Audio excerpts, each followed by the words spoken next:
ओ इससे तुम्हें हंसी आएगी, हमारी परछाइयों को देखो। रुको रुको, ये देखो, बाप रे चाली, अरे बाप रे, शुक्रिया यार चाली, तुम तो बड़े दिलदार आदमी निकले यार। ভাই এটা কোন আরসিবি? সত্যি তাই, আরসিবি পাগল হয়ে গেছে, আরসিবি পাগল হয়ে গেছে। আমরা তো এই আরসিবি কে চিনতামই না, মানে 250 রান মেরে দিয়েছে। তো আমি শুধু শোন, আমি শুধু স্ট্রাইক রেট গুলো বলছি। প্রথমে খেলেছে টোটাল 5 জন, ঠিক আছে? তার মধ্যে স্ট্রাইক রেট বলছি, ফিল সল্টের 153, বাড়ছে খালি পর পর কি হবে, 153। তারপরে 155 বিরাট কোহলি, তারপরে দেবদত্ত পাটিকালের 172, তারপরে রাজাত পাতিদারের 252, তারপরে যে 70 রান করেছে টিম ডেভিড 25 বলে 70, তার স্ট্রাইক রেট হচ্ছে 280।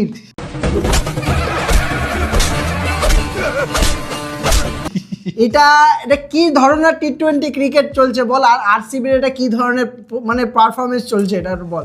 মানে 2025 থেকে যে শুরু করেছে, আমার মনে হয় 2026 তার থেকেও হাই লেভেলে চলছে। আইপিএল এর যে ধর্ম, আইপিএল এর যে একটা মূল মন্ত্র ছিল যে আরসিবি সব সময় চর্চিত বিষয় থাকবে সবার, এই বছর কিন্তু অন্যভাবে চর্চিত বিষয় রয়েছে একদম। আর সেরকমই পুরো উল্টো দিকে হয়ে রয়েছে কিন্তু চেন্নাই সুপার কিংস। तू कहाँ है भाई, किधर है? तुझे गए हुए 7 दिन के ऊपर हो गया, एक फोन क्यों नहीं किया तुमने? তিনটে ম্যাচই হেরে গেল চেন্নাইয়ের। যদি আমি মনে করি ব্ল্যাক পিরিয়ড থেকে থাকে সব থেকে চেন্নাইয়ের ইতিহাসে 19 বছরের ক্রিকেটে, 17 বছর, 2 বছর জেলে ছিল, 17 বছরের ক্রিকেটের ইতিহাসে এটা খুব লাগবে, এটা খুব লাগবে যাদের চেন্নাইয়ের ফ্যান। তো যদি থেকে থাকে এই বছরের 2024-এর 2025-এর থেকে পুরো বছরটা প্লাস 2026-এর এই বছরটা, বিশেষ করে 2026-এর বছরটা আরো খারাপ যাবে, আরো খারাপ যাবে। পুরো এই বছরও যা টিম দেখছি 9-10 নম্বরে কিন্তু শেষ করার টিম এই বছর। আর অন্যদিকে যদি আমরা এলএসজি আর হচ্ছে এসআরএইচ এর কথা বলি, আমাদের সঞ্জীব গোয়েঙ্কা, সঞ্জীব কান্না মান্না করে ভগবান কান্না করে দিয়েছে, প্রথম উইন কিন্তু পেয়ে গেল, প্রথম জয় পেয়ে গেল আইপিএল এ। মোহাম্মদ শামি কিন্তু সেই ফ্লেভার কিন্তু আমরা ফ্লো দেখতে পাচ্ছি মোহাম্মদ শামির, প্লাস ঋষভ পান্ত যতই হোক কষ্টে সৃষ্টে শেষমেশ ফর্মে এসছে। যদিও বলবো না এটাকে পুরোপুরি ফর্মে আসা, ঠিক আছে, এটা আমি যদিও বলবো না। তো এই ভিডিওর মধ্যে আরসিবি আর হচ্ছে বলা আমার বলতেই কেমন লাগছে, আরসিবি আর হচ্ছে সিএসকে এর ম্যাচ, আর হচ্ছে ওদিকে এলএসজি আর হচ্ছে এসআরএইচ ম্যাচ, দুটো নিয়ে আলোচনা করব। আপনারা শেষ অবধি দেখবেন, আপনাদের তারপর মতামত জানাবেন, কমেন্ট করে জানাবেন যারা যেটার ফ্যান, যারা যেই টিমের ফ্যান, আপনাদের কেমন লাগছে, বিশেষ করে সিএসকে ফ্যানদের কেমন লাগছে, এবং এখান থেকে কি কি সিদ্ধান্ত আর সিএসকে নিতে পারে, কি কি শিক্ষা নিতে পারে যে এই টিম বানানোতে এত বড় কতদূর যাবে, কতদূর যেতে পারে। তো এই ভিডিও সবার প্রথমে আরসিবির ম্যাচ দিয়ে আমরা শুরু করছি, ধামাকাদার ভিডিও দিয়ে শুরু করি চল। সবার প্রথমে তো ভাই আমি আরসিবির যে চিন্তা ভাবনাটা নিয়ে এই বছর এসছে সেই চিন্তা ভাবনাটা নিয়ে বলতে চাই। প্রথমে আমি বলে দিয়েছিলাম যে আরসিবি কিন্তু এবছর অন্যরকম কনফিডেন্স পাবে, অবশ্যই ডিফেন্ডিং চ্যাম্পিয়ন এবং ডিফেন্ডিং চ্যাম্পিয়নের মতোই খেলছে। তুই এইখানে ইয়ের কথা বল যে তোর কোহলির 28 রান, গতদিনও ভালো খেলে গেছে 69, এই ম্যাচেও কিন্তু 28 রান ভালো স্টার্ট দিয়ে গেছে, কোনো প্রশ্ন নেই, কোনো উত্তর নেই, এখানটা কোনো কিছু বলার নেই। তারপরে হচ্ছে ফিল সল্ট শেষমেশ ফর্মে চলে এসছে, ফিল সল্টও ভালো ব্যাটিং করে গেছে আজকে। তারপরে যার সব থেকে বেশি তারিফ করতে চাই আমি, সেটা হচ্ছে দেবদত্ত পাটিকাল।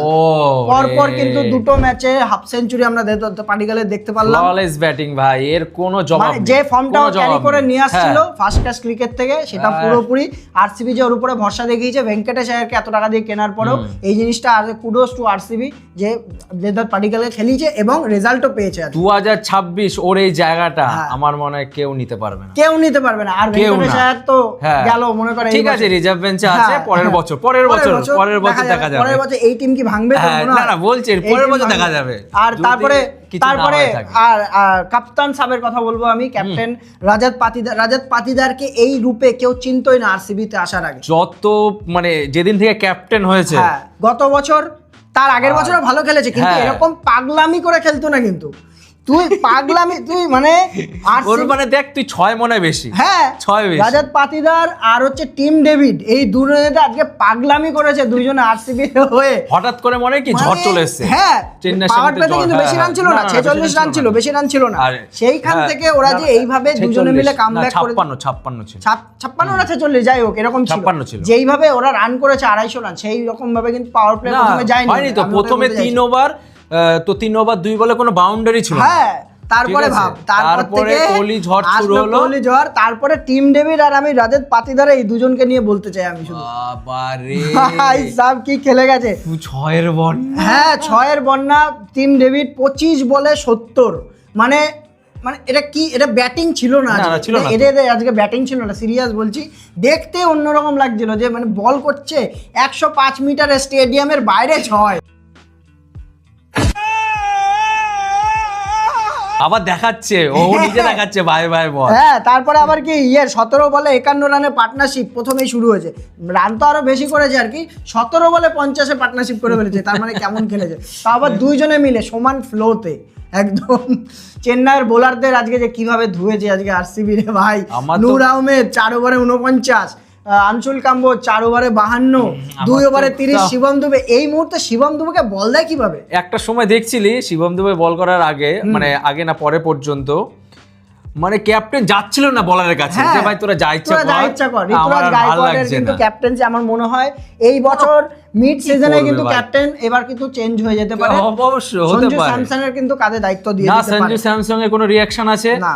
না তোর ঋতুরাজ গায়কোয়াড়ের। গায়কোয়াড়ের আছে। এখানে বেচারা কি করবে হ্যাঁ। ভাই, দুইজন মুগুর নিয়ে নেমেছে, ঠিক আছে, ওখানে যে কোনো বলার আসলেই মার খায়, হ্যাঁ কিছু করার তারপরে শুধু শুধু ব্যাটিং না, আরসিবির বোলিং দেখ। হ্যাঁ। মানে ভুবনেশ্বর কুমার, আমরা ভেবেছিলাম এবছর জস হেজেলউড নেই, মানে প্রথম দিকে হ্যাঁ, কয়েকটা হ্যাঁ, ম্যাচে হ্যাঁ। নেই, Tough ভাবছিলাম হয়তো হবে। আরসিবি এইটা নিয়ে স্ট্রাগল করতে পারে। Struggle করতে পারে। কিন্তু ভাই সেই তো জেকব ডাফি জেকব ডাফি। পুরো সেম টু সেম, দুজনে যেমন জুটি ছিল। পাওয়ার প্লেতে মানে 2 উইকেট নিয়েছে। হ্যাঁ Bhubaneswar Kumar 2 wicket, Jacob Duffy শেষমেশ পাওয়ার প্লেতে 1 উইকেট। ভুবনেশ্বর কুমার এরকম প্রথম ফাস্ট বোলার হয়ে গেল যে আইপিএল এর ইতিহাসে 200 নম্বর উইকেটটা নিয়েছে, সেকেন্ড হাইয়েস্ট এমনিতেও ভুবনেশ্বর। হ্যাঁ এমনি তো 202 উইকেট হয়ে গেছে। তারপরে জেকব ডাফি, ক্রুনাল পান্ডিয়া, তারপরে সুয়েশ শর্মা সুয়েশ 4 ওভারে শর্মা, 19 হ্যাঁ, রান দিয়ে দারুণ, ভালো বল। দারুণ, দেখ, দারুণ বল সুয়েশ করছে। শর্মা এখানে 250 রান যদি পকেটে থাকে না, হ্যাঁ, ওর যে মধ্যে কেউ একটা দারুণ বল confidence, করে হ্যাঁ, যায়। হ্যাঁ। কিন্তু যখন পাওয়ার প্লেতে 250 রান হোক বা 200 রান হোক, পাওয়ার প্লেতে সবাই মার খায়। সবার মার পাওয়ার প্লের বোলিংটা হচ্ছে মুদ্রা কথা, মেন কথা। হ্যাঁ ওটাই যে মানে বোলিং ভুবনেশ্বর এর কুমার, পরীক্ষা। জেকব ডাফি যেরকম বল করে গেছে দুজনে মিলে, আমি ওর জন্য বেশি করে তারিফ করছি। নাহলে রান বেশি থাকলে সুয়াস শর্মা, কুনাল পান্ডিয়া এরা উইকেট পাবে, এরা কম মার খাবে। মারতে গিয়ে, মারতে গিয়ে হ্যাঁ, তো মারতে wicket, গিয়ে। হ্যাঁ। যদিও বা চেন্নাই 200 রান অব্দি টেনেছে, কিন্তু 250 রান চেস করা অত সোজা না। সোজা জীবনে না তো। একবারই হয়েছে হ্যাঁ, এখন সোজা অব্দি, না তো। আইপিএল এর ইতিহাসে একবারই হয়েছে, সে কলকাতা পাঞ্জাব, যেটা আজকের ম্যাচ এ রয়েছে। ভাই চেন্নাইয়ের মধ্যে আর আরসিবির মধ্যে ফারাক কোথায় বলতো? কোথায়? 6 আরে ওরা হ্যাঁ। কয়টা 6 মেরেছে বলতো? 19টা না 20টা? হ্যাঁ 20টা 6 মেরেছে ওরা। আর মানে তো চেন্নাই মানে 11টা। হ্যাঁ, batsman তাহলে কই? কোথায়? সেটাই তো। প্রশান্ত বীরকে বোলিং করাচ্ছে, আরে, batsman এর খেলিয়েছে কথা আজকে, আবার ঠিক আছে? বলবি? হ্যাঁ, প্রশান্ত বীরকে খেলিয়েছে, ওকে বলই করাচ্ছে না। তাহলে আমার যদি জাদেজার, আমি এগেইনস্ট জাদেজার পুরো লাইক টু লাইক রিপ্লেসমেন্ট নিয়েছি আমি এখানে, তাহলে ওকে তো মেন বোলার হওয়া উচিত, ব্যাটসম্যান। হ্যাঁ, এটা বুঝি না যে চেন্নাই কি। কিন্তু একটা নতুন ব্যাটসম্যান পেয়ে গেছে প্রশান্ত বীরের নামে, ঠিক আছে? 43 কার্তিক শর্মা ফ্লপ। अरे 35 लाख का तो हमारा इन्वेस्टमेंट है, तो 36 लाख का घाटा कैसे हो गया? টিমগুলি দেখ, যে টিমগুলি ফ্লপ যাচ্ছে মানে তো টেবিলের নিচে আছে, তুই দেখ ইমপ্যাক্ট কাকে বলে। হ্যাঁ। ইমপ্যাক্টের মানে আই নেই, আই নেই। আজকেও তো পুরো বিদেশি তুই একটা ভাব, একটা টিম, সেটাই তো বুঝতে একটা পারি টিম না। করেছে, হ্যাঁ। একটা টিম করেছে, বিদেশিদের নেওয়ার পুরো 42 কোটি টাকা ছিল, ঠিক আছে? 3টের বেশি বিদেশি খেলাতেই পারছে না। আগের দিন 2টো খেলিয়েছে, আজকে তাও জোর করে জেমি ওভারটনকে খেলিয়েছে। মানে ফাজলামো হচ্ছে। হ্যাঁ, তো জেমি ওভারটন তো একটা ভালো প্লেয়ার, আগের দিন কেন বসালো ওকে তাহলে?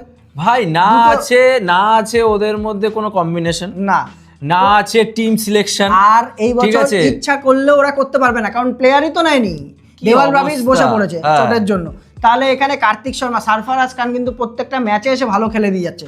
সঞ্জু স্যামসন আজকে কিন্তু ইমপ্রুভমেন্ট দেখা গেছে, ঠিক আছে? ইমপ্রুভমেন্ট দেখা গেছে, 9 রান করেছে। 9 রান করেছে? 5 বলে 9 রান। 7 করেনি? না 7-এর বেশি। হ্যাঁ, প্রথম দিন আচ্ছা, 6, তারপরে 7, তারপর 9, পরের দিন হয়তো 13 মেরে করবে হয়তো এরকম। আর ওদিকে ঋতুরাজ গায়কোয়াড় ক্যাপ্টেন, পুরো Heavy, flop। heavy। যার প্রতি এত ভরসা করা ছিল ঋতুরাজ গায়কোয়াড়, আমি কিন্তু এটা প্রেডিক্ট করেছিলাম যে ঋতুরাজ গায়কোয়াড় হাইয়েস্ট রান গেটার হতে চলেছে। তোকে খেলাবে। পুরো উল্টো কেস হয়ে গেল আমার। এখন আজকে মনে পড়লো, আমি নিজে নিজে হাসছিলাম এই জিনিসটা ভেবে। এখনো উইথড্র করে নে ভাই তোর কথা। যে বলে দিয়েছি, আর কিছু বলার নেই আমার, ঠিক আছে?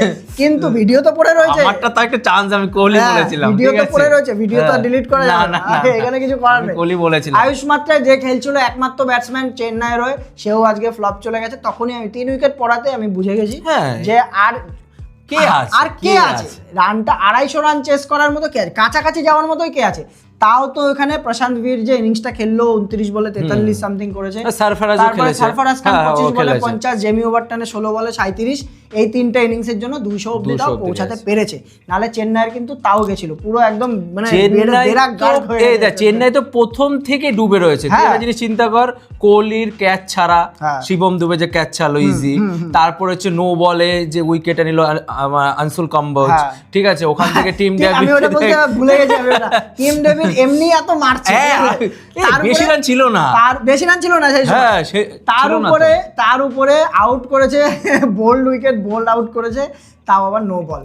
তারপরে যে কি রূপ ধারণ করলো রে ভাই, আমি তোকে বলছি 46 রান না 47 রান ছিল টিম ডেভিডের, সেখান থেকে 30-35 রান। তারপরে তো ওই ওভারে তারপরের ওভারেই তো মারলো নালে স্টেডিয়ামের বাইরে এই ছয়। ম্যাচটা কিন্তু 220 মুড়ি হলে কিন্তু হ্যাঁ, একটা হ্যাঁ, ইয়ে ছিল। তাহলে কিন্তু তার চাপ মানে কি চেন্নাইতে প্রথম থেকেই ভোগে গেছে, প্রথম থেকে ক্যাচ মিস, বোলিং এ নো। যেটা চেন্নাইয়ের মধ্যে যেই জিনিসটা ওদের মানে যেটা ওদের স্ট্রং পয়েন্ট ছিল, অবশ্যই যে strong ওখানে বেশি point কাজ ছিল। করেনি, হ্যাঁ, হ্যাঁ, সেটা হচ্ছে বোলিং লাইন আপ। বোলিং এই তো এখানে এইভাবে মার খেয়ে যাচ্ছে, তাহলে কি করবে আর বল বোলিং বেচারা। এর মানে ই করে দিয়েছে। খালিল এসে প্রত্যেকে এসে মার খেয়ে যাচ্ছে, খালিলও মার খাচ্ছে, উইকেট পাচ্ছে না। খালিল কিন্তু উইকেট তোলার জন্য পাওয়ার প্লেতে ফেমাস ছিল।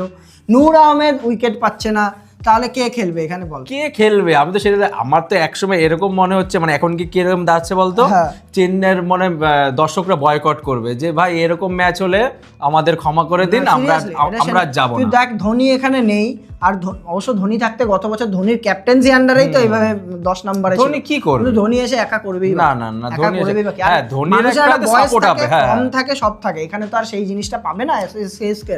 ধোনির হয়তো একটা সাপোর্ট পাবে, ঠিক আছে, কিছু হয়তো ইম্পর্টেন্ট কিছু আরে যেখানে tips দিতে পারলো। সঞ্জু স্যামসন রয়েছে, সঞ্জু স্যামসন অলরেডি রয়েছে, অবশ্যই, এত বড় একটা তারপরে অভিজ্ঞতা আর player। কত অভিজ্ঞতা লাগে? ধোনির উপরে এত ভরসা করে থাকলে হবে?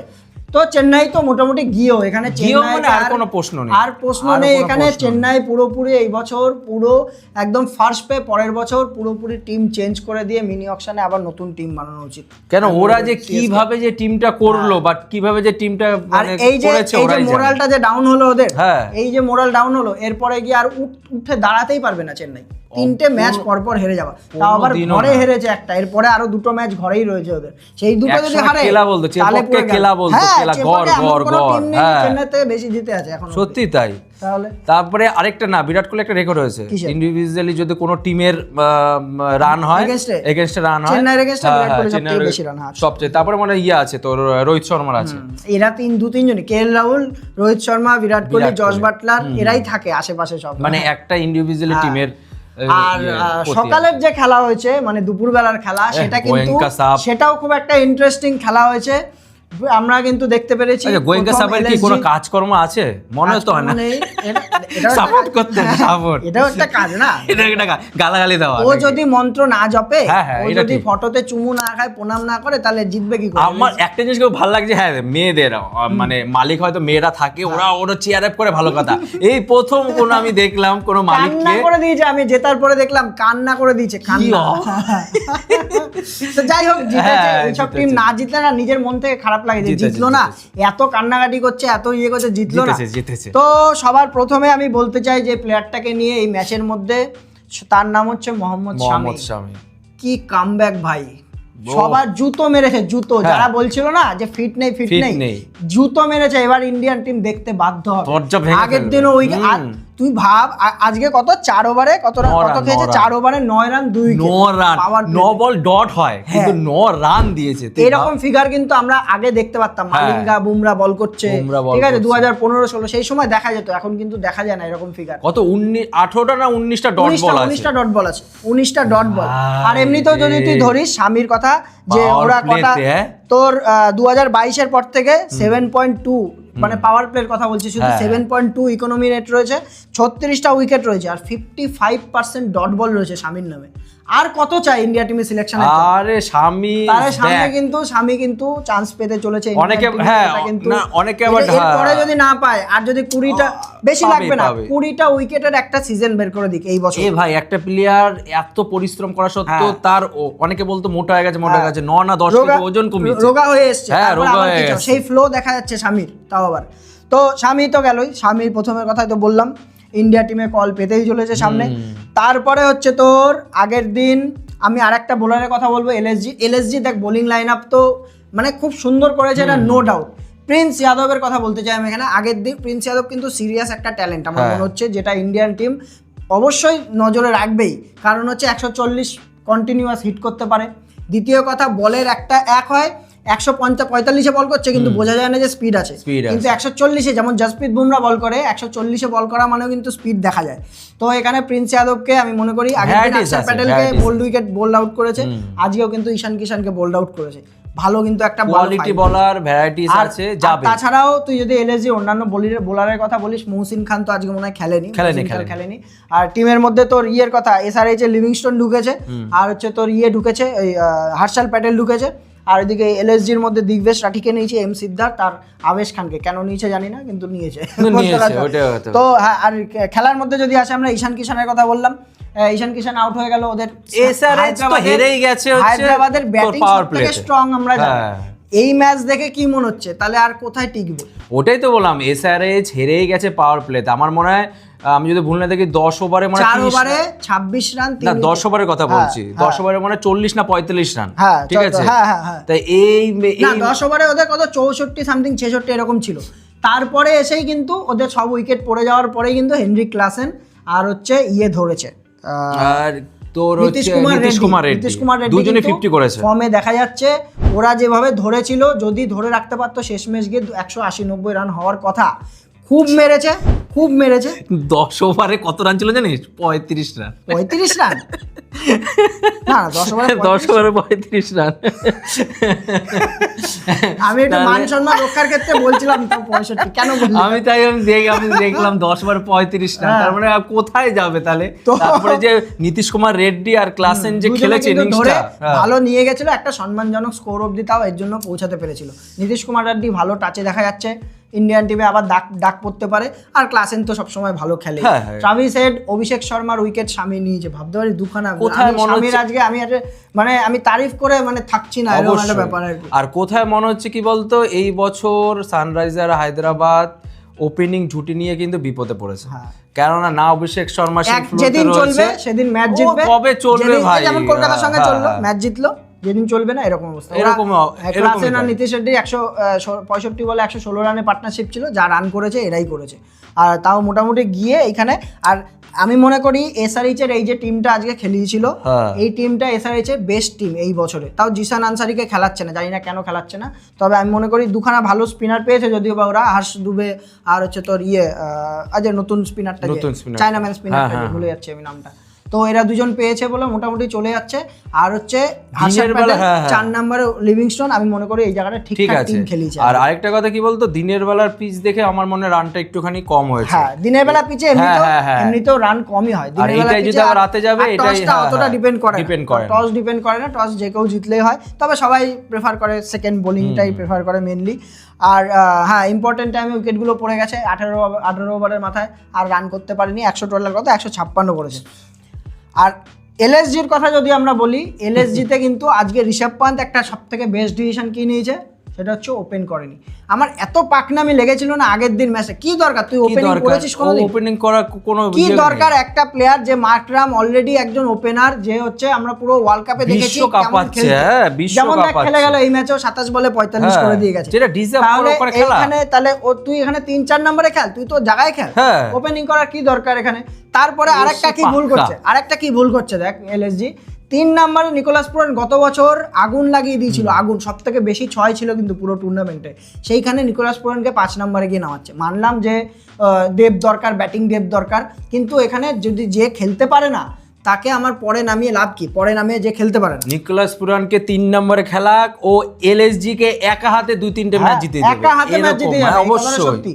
আর ওইদিকে 4 নম্বরে ঋষভ পান্ত খেলুক, 5-এ ওইদিকে আয়ুষ বাদানি, 6-এ আব্দুল সামাদ আসুক, বা হচ্ছে এরকম পরপর যারা আসছে সেরকম ভাবে। দেখ যতই হোক দেতে কিন্তু প্রবলেম আছে, এটা ভাই এটা মেনে নিতে হবে। এটা মেনে তো নিতে হবে। আমার এখানে স্ট্রং পয়েন্ট আমি যেটা ধরে রাখবো, আমি এখানে যতটা পারবো প্রথম দিকে রান বানাবো। প্রথম দিকে রান বানাবো, যে আমরা পাওয়ার প্লেটাকে ইউজ করব, বা 1 থেকে 10 ওভার অবধি ইউজ করব। মিচেল মার্শ ফ্লপ যাচ্ছে, এখন মিচেল মার্শ রান করেনি। তবে এলএসজি যদি জিতে থাকে, এটা পুরোপুরি এটা ওদের বোলিং এর জন্য জিতছে। হ্যাঁ অবশ্যই, সেটা তোর থাকুক, তোর মোহাম্মদ শামি শামি, প্রিন্স যাদব, মহসিন খান, দিগ্বেশ রাঠিকে খেলিয়েছে আজকে, ভালো বল করে গেছে।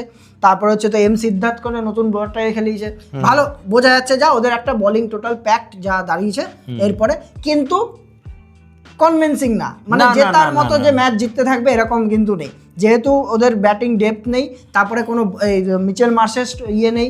আর ঋষভ পান্ত যে আজকে ইনিংসটা খেলেছে, আমি কিন্তু এটাতে স্যাটিসফাই হইনি না, ঋষভ পান্তের ইনিংস দেখে। প্রথমে ওর এটা খেলা না, রানে বল খেলছিল, ওর এটা এমনিতেও খেলা না। বেশি তো রান করেওনি না।